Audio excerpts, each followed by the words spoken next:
Palavra do Senhor para o seu coração em vida nesta manhã. Mateus capítulo 2, primeiro livro do Novo Testamento, primeiro Evangelho segundo Mateus. Mateus capítulo 2, nós vamos ler do verso 1 ao verso 23. Um texto longo, mas uma narrativa histórica interessante. Palavra de Deus que certamente há de nos abençoar nesta manhã. Mateus 2, 1 a 23, então, é a porção da palavra para este momento, nosso diante do Senhor. E agora, então, que o Espírito Santo possa atuar livremente em você, seu coração esteja desejoso de ouvir a palavra. Ouçamos, então, a narrativa da palavra de Deus. Diz assim: depois que Jesus nasceu em Belém da Judeia, nos dias do rei Herodes, magos, vindos do Oriente, chegaram a Jerusalém e perguntaram: onde está o recém-nascido rei dos judeus?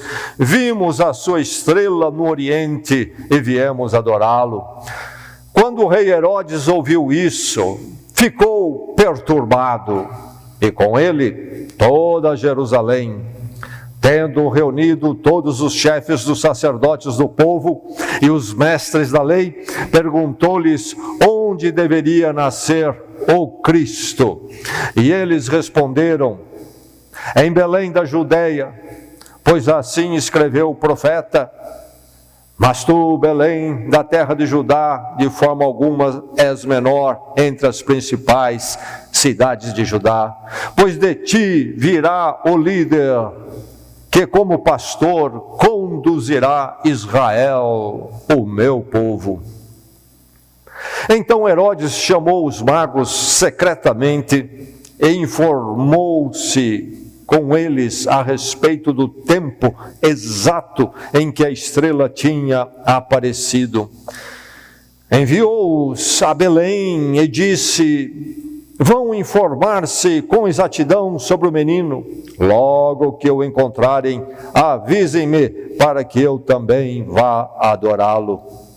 Depois de ouvirem o rei, eles seguiram o seu caminho.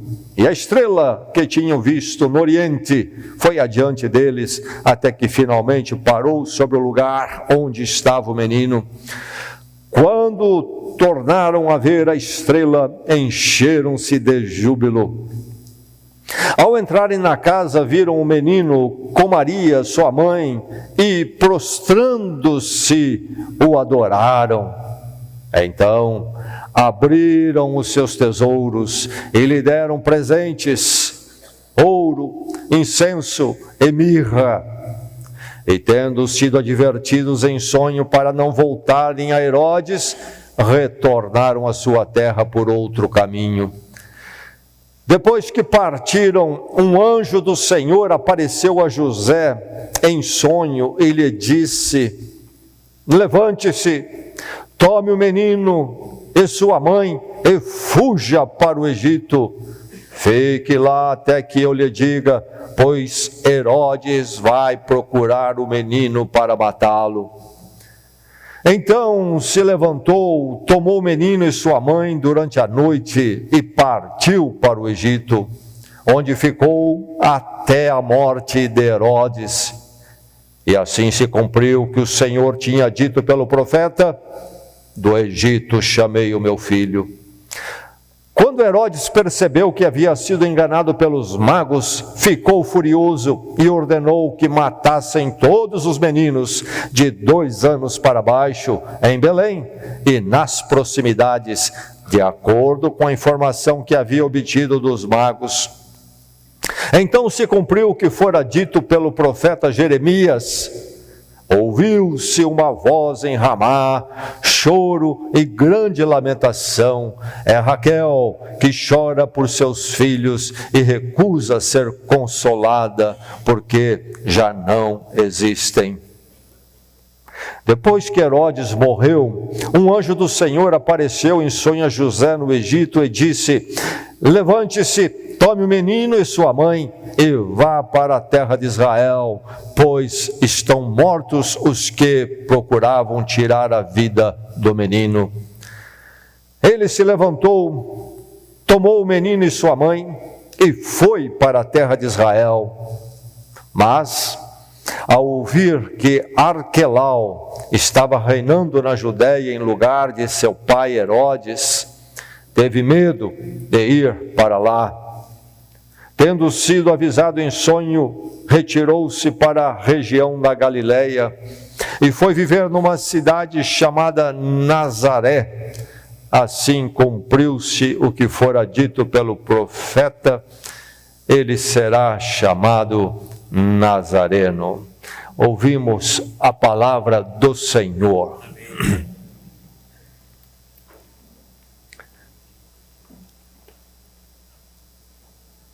Nos muitos momentos da minha vida, de décadas, uma vez fui trocar de carro, adquirir um novo automóvel.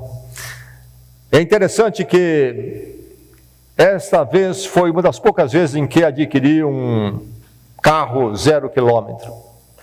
E por isso foi me dado a experiência de primeiro fazer o test drive. Todos nós conhecemos essa expressão em inglês, tão usada pelas concessionárias. Você vai comprar ou está interessado em um dado modelo de carro, eles têm um modelo lá, daquele que você quer, à disposição, para você dar uma voltinha no quarteirão. Não deixam você ir muito longe, mas pode ali por perto dar uma volta, uma voltinha rápida.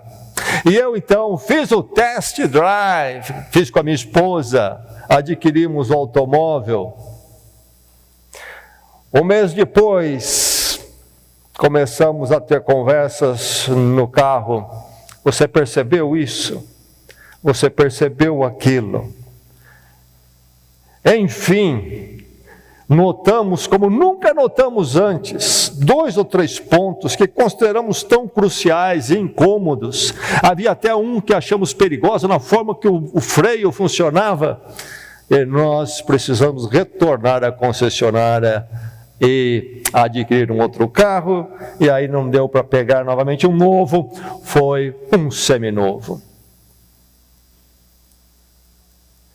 O test drive não é exatamente o verdadeiro teste em português. O test drive pode ser um momento até empolgante, se você realmente está ali para trocar de automóvel. Mas o que conta mesmo é o que vem depois. Isto é verdade, eu creio que com tantas coisas da vida, na realidade da vida. E é assim com o Natal. Natal que na tradição haveremos de celebrar daqui a alguns dias, 25 de dezembro. Não é realmente a data certa, ou com certeza pelo menos, mas provavelmente não é certo que Jesus nasceu nesse dia. Isto torna inválido? Não, porque há uma referência aí a um fato que então enche o dia em que reservamos para isso. O significado permanece, é histórico, mas o Natal, o dia do Natal, que então voltamos o nosso pensamento para esse momento de alegria que vem da base, da razão de ser, do nascimento de Jesus Cristo, a encarnação, Deus conosco, que vem realmente para ser um de nós, nascendo como eu e você, de uma mulher, mas com um destino diferente, nascido para a cruz, da manjedoura para a cruz. Esse dia, então, de tanta celebração e alegria, e tantas vezes, então, cheio de celebração e alegria aí no mundo, mas sem a razão de ser, totalmente vazio. Mas o fato é que o Natal é testado realmente depois do Natal. Como é que é o seu Natal depois do Natal? Eis a grande prova, o grande teste do Natal. Não é o dia do Natal, não é a celebração, por mais significativa que seja, se você é alguém que realmente celebra o Natal em toda alegria, expressão de consideração, amor, carinho, até de paz, mas baseado em Jesus Cristo, um dia só, um dia só, não é realmente o que fala da realidade de vida. Como é que é o Natal depois do Natal para você? Eis a questão. Aí está o teste do seu Natal. Sabe, transtornos estão no mundo. Eu e você sabemos, não estou falando de nenhuma novidade aqui. Dificilmente alguém aqui se levantaria nesta manhã e não diz: eu estou diante de algum transtorno, eu estou diante de alguma coisa que me inquieta, me perturba, me traz alguma ansiedade. Transtorno é parte deste mundo, é um mundo transtornado. Isso não nos deve surpreender. A Bíblia diz que a ordem toda do mundo foi alterada a partir do pecado básico, quando o ser humano deu as costas para Deus e resolveu buscar a sua autonomia diante de Deus. E aí vivemos num mundo de transtornos constantes. E os transtornos permanecem até mesmo no Natal. Damos uma paradinha, fazemos daquele dia um dia melhor, com coisas interessantes. Mas a verdade é que o mundo continua rodando, rolando e virando, e está transtornado mesmo no dia do Natal. Podemos até esquecer dos transtornos. Não foi diferente com o Senhor Jesus Cristo, identificado conosco, viveu no mundo transtornado e sofreu com o mundo transtornado. A realidade não mudou para ele, ele veio para ser um de nós em verdade. Podemos falar do transtorno maior para Jesus Cristo aqui, há diversos aqui, mas o principal, chamado Herodes. Esse acontecimento aqui da vinda dos sábios do Oriente não se deu necessariamente no dia do Natal, mas é na ocasião, é no momento. E nós vemos Herodes aqui antes, depois, transtornando a vida de Jesus. E como ele transtornou, não é verdade? Finalmente quis Herodes eliminar Jesus Cristo, quis saber onde ele estava, disse aos sábios: voltem e me digam onde ele está, eu vou adorá-lo também. Herodes, um homem terrível, tinha outras intenções, e o texto revela porque quando não é dado a ele a informação onde está Jesus, ele passa a degola em todos os meninos de 2 anos para baixo, na região de Belém, onde ele sabia que Jesus estava de alguma forma lá. Que transtorno! E aí então Jesus e seus pais precisam partir para uma viagem longa para o Egito. Transtornos permanecem no dia de Natal, não vão embora. Anos atrás, eu estava com a minha família em férias na casa dos meus sogros lá nos Estados Unidos e estávamos celebrando o Natal. Fomos à igreja no culto de véspera, voltamos para casa e, como costume, nos reunimos com família para o jantar, e à meia-noite lemos o texto bíblico e houve então a troca de presentes, abrir os presentes ali com os sobrinhos, não é? Netos dos meus sogros e todo mundo, um momento muito alegre. Depois de tudo feito, toda aquela alegria e muita festa, noite maravilhosa, minha sogra Bárbara tomou a palavra e disse: sabe, fulano, ela conhecia todo mundo da vizinhança, fulano ali, morava na esquina mais adiante, está em casa, voltou do hospital, está num estado grave e terminal. E sabe, Natal nos Estados Unidos é no inverno de lá, não é? Nosso é no verão. E lá estava aquele inverno frio, rigoroso. Dentro de casa tudo aquecido, fora um ventinho, um gelo ali, 0 graus. E minha sogra continuou. Pode se referir à pessoa doente, muito doente. Nós deveríamos ir lá e cantar alguns cânticos de Natal para eles. Mas hoje, nessa noite fria, e lá fomos nós, para frente da casa da família, e cantamos 2 ou 3 cânticos alusivos ao Natal. A família saiu à porta para ouvir, muito grata, e lá veio a pessoa enferma, numa cadeira de rodas, e eu fui lembrado que não importa quanta celebração fizemos no Natal, o transtorno da vida do mundo permanece, as dificuldades não vão embora. O Natal é muito realista e deve ser realista. Se há a bênção da esperança, da paz com Deus, em nossos corações e vidas, no propósito eterno do Senhor, o mundo não é um mundo ainda redimido, é um mundo perturbado. Então, transtornos permanecem no Natal, nunca se esqueça disso e não se surpreenda com isto. E transtornos podem vir, inclusive, logo após o Natal. Lá está Jesus, seus pais em Belém, e de repente vem um anjo dizer a José, o seu pai: fuja para o Egito, deixe aqui a sua terra. Já tinham sido deslocados da região da Galileia para Belém, próximo de Jerusalém. Viajaram por causa do censo que estava sendo feito.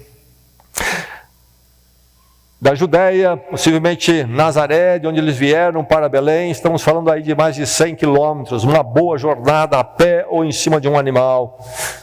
E agora, eles que vieram do norte para o sul, precisam ir mais para o sul ainda, numa distância até maior. Ir para o Egito, outra terra, debaixo de outro domínio, para que Herodes não os alcance, não alcance Jesus, porque ele quer acabar com ele. Acabou de haver o Natal maravilhoso, os sábios, chamados magos, vieram, trouxeram presentes, e todo mundo se alegrou. E Lucas fala que antes do verdadeiro dia de Natal, houve até a vida dos pastores, que falaram do que eles ouviram dos anjos. Os pastores vieram em alegria, enfim, momento efusivo, tantas coisas, e de repente o transtorno chega, a vira-volta, vem, parte para o Egito, vai para a terra estranha, deixa tudo, vai embora.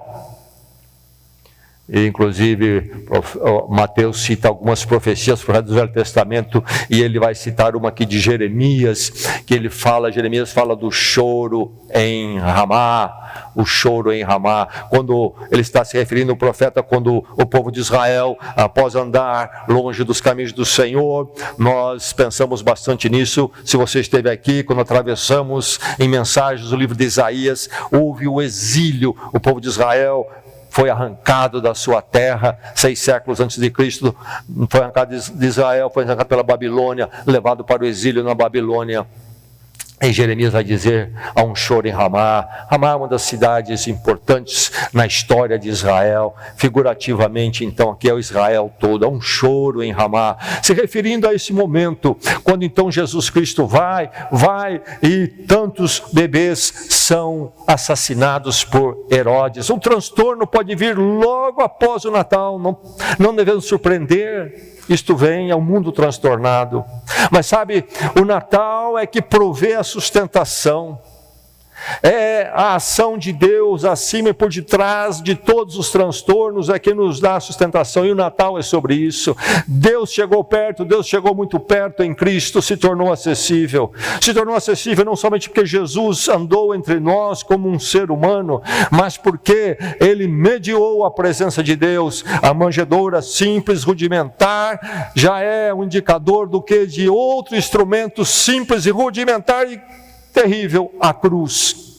Porque a cruz, Ele nasce para a cruz, porque a nossa distância de Deus não é uma distância geográfica, mas uma distância espiritual, de culpa, de rompimento com Deus, de andar nos nossos próprios caminhos, pensamentos, intenções, e propostas mundanas, sem ouvir, sem se submeter à vontade de Deus. Mas a cruz cobre tudo isto, dá o perdão e uma nova vida. Natal, então, é sobre a grande provisão de Deus no meio de um mundo transtornado. Jesus Cristo nasce e diz que não há lugar para Ele na hospedaria. A palavra é uma palavra genérica, há uma palavra mais específica na língua original para hospedaria. Aqui no texto o Mateus usa uma palavra mais genérica, que pode ser hospedaria no sentido realmente literal, como pode ser outros tipos de acomodação. Mas o fato é que Jesus é deslocado para um ambiente, pode ser até próximo da casa, até mesmo uma sala mais embaixo da casa, que às vezes acontecia, onde se ficavam os animais, especialmente na época do frio, porque ele vai para uma manjedoura, aquele coxo onde os animais comem. Jesus Cristo todo deslocado, mesmo ali, Deus tem um lugar para ele, a chamada manjedoura. E mais, a sustentação está ali, porque Deus envia esses sábios, esses magos, trazendo o quê? Confirmação de que no meio de tudo aquilo, mesmo na cena da manjedoura, há um propósito de Deus ali tremendo que está acontecendo. A estrela nos guiou, a estrela nos guiou. E mais, a sustentação se manifesta ali nos presentes, presentes valiosos dos seus tesouros. Não qualquer coisa. Aliás, aí está uma mensagem para nós: ofertar ao Senhor, ofertar dos nossos tesouros. Todos nós temos os tesouros, ou não temos? Todos nós temos aquilo que nós possuímos e guardamos com tanto cuidado e olhamos com tanta atenção. Eles foram buscar dos seus tesouros aquilo que eles queriam ou deveriam ofertar. Se há gratidão no nosso coração, nós ofertamos. Se não ofertamos é porque, na verdade, não há gratidão no coração. Nós entendemos que somos nós e nós é que fazemos as coisas acontecer. Somente quando a gratidão cai no coração humano, de verdade, é que há o ofertar. Mas os magos, os sábios, trouxeram presentes. Sustentação, sim, grande sustentação. Trouxeram ouro e depois outras 2 incensos que eram caríssimos. É providencial isso, certamente. Daqui um pouco eles devem partir para uma terra estranha e numa viagem longa e ficar lá sobrevivendo em terra estranha. Que sustentação, que provisão! Esses recursos chegando nas mãos deles. Não sabiam quando recebem, mas logo o transtorno chega, tem que partir. E Deus já havia enviado a provisão. Deus estava trabalhando antes da hora, antes do transtorno. Quando chega o transtorno, chega o dia depois, o que eu devo fazer?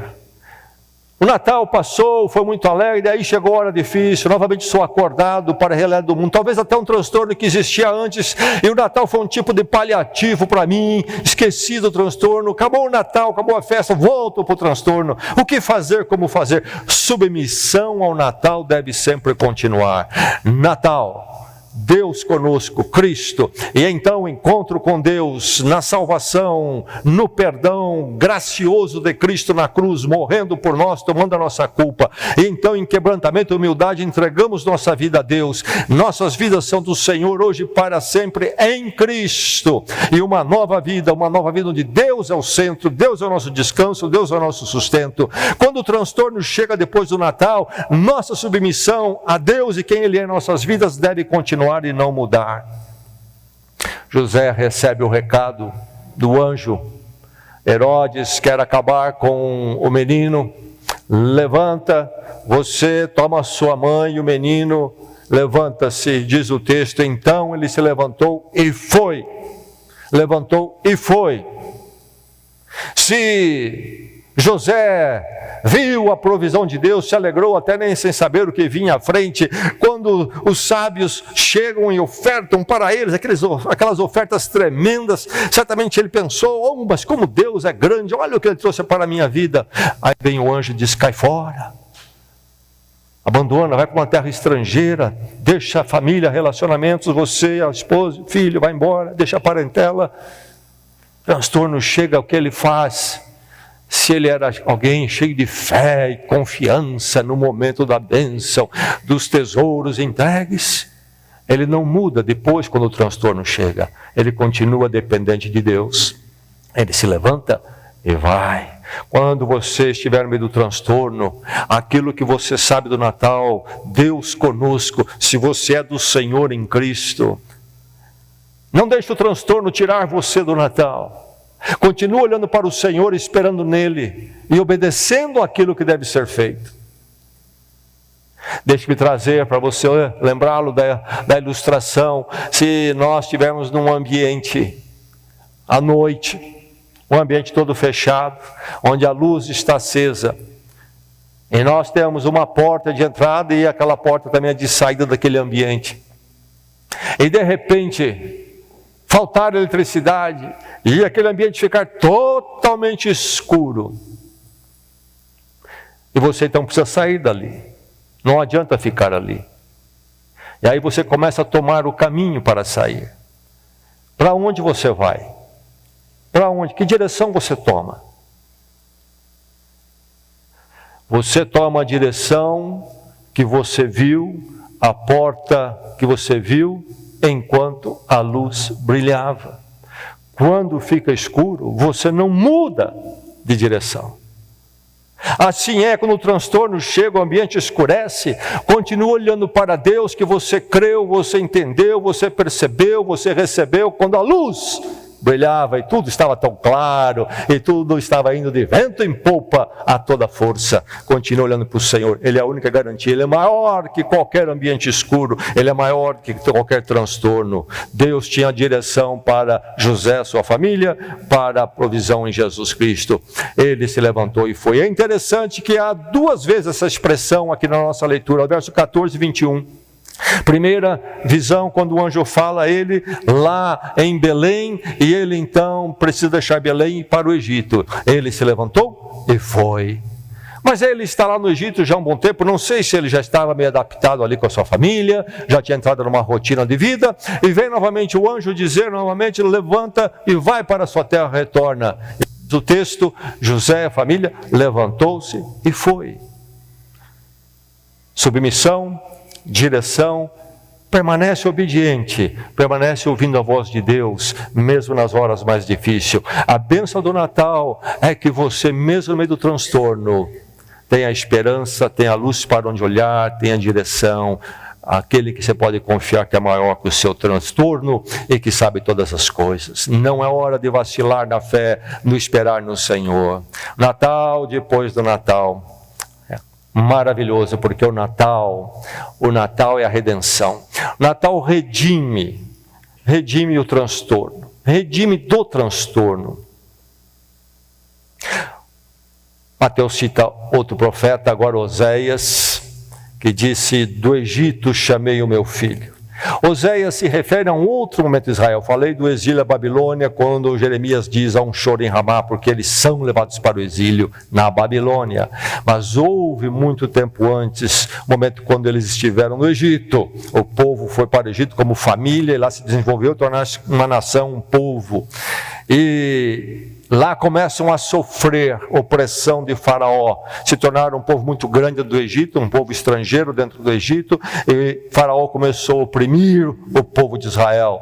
E há um momento quando Deus levanta Moisés então para tirá-los do cativeiro e daquele sofrimento. E o profeta Oséias vai dizer no seu capítulo 11, falando disso, do Egito, Deus falando através do profeta, do Egito chamei o meu filho, Israel. E agora ele aplica a Jesus Cristo é o novo Israel.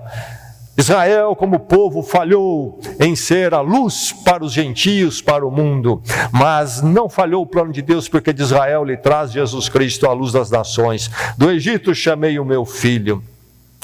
E então Deus agiu redimindo Israel, mas Ele vai agir redimindo Jesus do Egito, para que a minha e a sua redenção pudesse acontecer. Jesus é a nossa redenção. Ele nos tira do Egito, da escravidão do Egito, do exílio do Egito, exílio de Deus, longe de Deus, rompidos com Deus.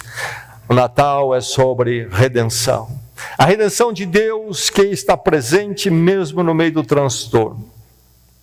É interessante o texto dizer que José foi informado e percebeu que ele deveria não voltar para Belém, mas ir para Nazaré. Já informei, já falei, Belém, 10 quilômetros de Jerusalém. Nazaré na Galileia, mais de 100 quilômetros. Ao invés de retornar para a cidade da família, onde eles foram para fazer o censo, eles não voltam para lá. Herodes morreu, Herodes o terrível morreu, sucedeu ao trono Arquelau, Herodes Arquelau, filho dele. José não confiou em Arquelau também, e ele vai voltar para a região original deles e ir para Nazaré. Redenção, redenção. Deus leva-os para um outro lugar, um outro momento, longe dos transtornos possíveis. Mas é interessante essa mudança de Belém para Nazaré. É transformadora. Por que Nazaré? Jesus Cristo nasce em Belém, porque Belém é a cidade da realeza. Em que sentido? Porque Davi, o grande rei, nasce em Belém. Davi, que é este rei que aponta para a figura do Messias Jesus Cristo, este rei que nasceu e viveu, reinou quase 10 séculos antes de Jesus Cristo, é este tipo de Jesus Cristo que é o antídoto. E então Jesus nasce em Belém, ele é da linhagem de Davi, ele vem para cumprir as profecias e promessas feitas a Davi. E o reinado de Davi seria eterno, e tudo fica claro e entendido através do reinado eterno de Deus conosco em Jesus Cristo, filho de Davi. Então Jesus nasce em Belém, mas ele vai crescer em Nazaré, pequenina, inexpressível Nazaré.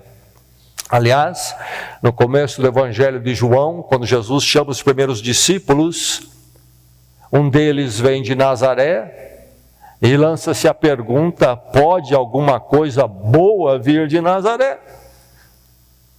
Há algumas cidades que nós referimos a elas também com certo desprezo, assim era Nazaré, porque Jesus Cristo, se Ele é o Rei eterno, Ele também é aquele que veio para andar em humildade, ser o servo sofredor, tomar o nosso lugar.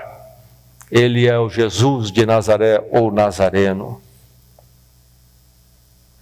Mas sabe, na nossa experiência, com os nossos transtornos, se nós somos redimidos do transtorno, isto quer dizer que nós atravessamos o transtorno em obediência a Deus, ouvindo a voz de Deus, nós saímos dali mais humildes.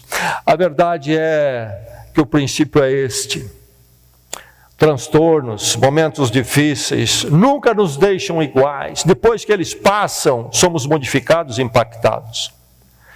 Nós poderemos ser impactados, modificados para melhor, se nós atravessamos com Deus, em obediência a Deus, saímos dali mais humildes, mais servos, saímos dali espiritualmente mais belos, mais crentes e dependentes, mais dispostos a servir a Deus e então servir ao próximo. Porém, se nós atravessamos o transtorno sem a redenção de Deus, sem olhar para Ele, o que acontece? Saímos dali mais arrogantes, mais descrentes, saímos revoltados saímos até mais duros e orgulhosos, saímos pior. Mas quando nós atravessamos o transtorno com o Natal, somos redimidos. Assim foi com Jesus Cristo. E assim será conosco. O que seria do mundo, da minha vida, da sua vida, se Jesus permanecesse apenas como alguém de Belém, e não como alguém de Nazaré, aquele que veio para servir, ser até o servo sofredor. Como Ele abençoou o mundo a partir dos transtornos da sua vida. Natal, celebrações, podem ser apenas para muitos, e eu creio que não é verdade, apenas um anestésico de um dia. Mas anestésico não resolve a enfermidade e o problema. A dor e o sofrimento permanecem ali. É questão só do anestésico passar e tudo aflora outra vez. A verdade é o seguinte: momentos de prazer e alegria pouco fazem por nós, pouco acontece em nós e provavelmente nada. Nós só realmente crescemos espiritualmente como ser criado por Deus, nós somente nos aperfeiçoamos, nós somente recebemos e aprendemos algo de profundidade no meio do transtorno, da dor e do sofrimento. Essa é a grande verdade.